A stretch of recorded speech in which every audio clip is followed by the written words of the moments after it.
once again considering a proposal for a multi-million-dollar sports stadium and event center downtown. But first things first, City Council needs to actually figure out if this is legal. News 5's Laura Wilson live from the proposed site, Antlers Park, to explain. And there's already some pushback here, Laura.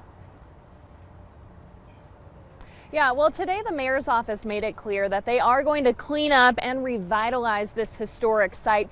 Now, there's a development group that says the best way to do that is put a stadium here, but we also spoke with a nonprofit group who says that's just not allowed.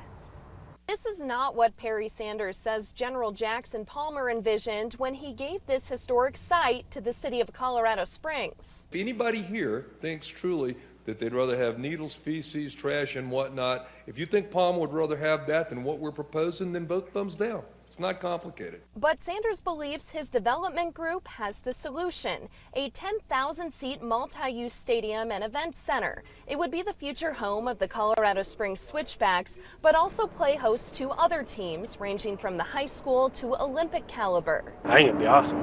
But I mean, if you look at downtown Denver, they put Coors Field in, and before it was all... No, man, struggle's real.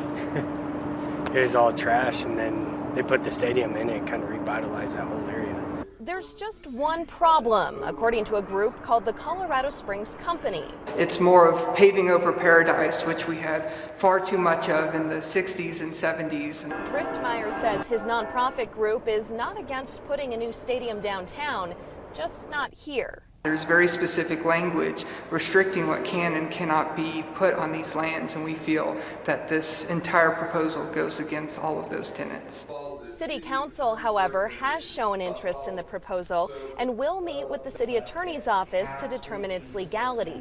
Sanders has asked City Council to treat the proposal with urgency, telling News 5 it could qualify for $28 million in state funding. Or not, we're doing everything in our power to try and make sure we don't lose the money and to also make sure we fix at least one of our parks that's got major problems.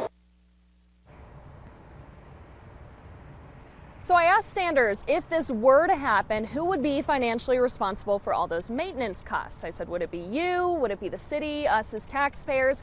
He says at this point it's just too early to tell, but says ideally what would happen is the sporting event center would generate enough revenue each year that would cover those costs. Watching out for you in Antlers Park, Laura Wilson, News 5.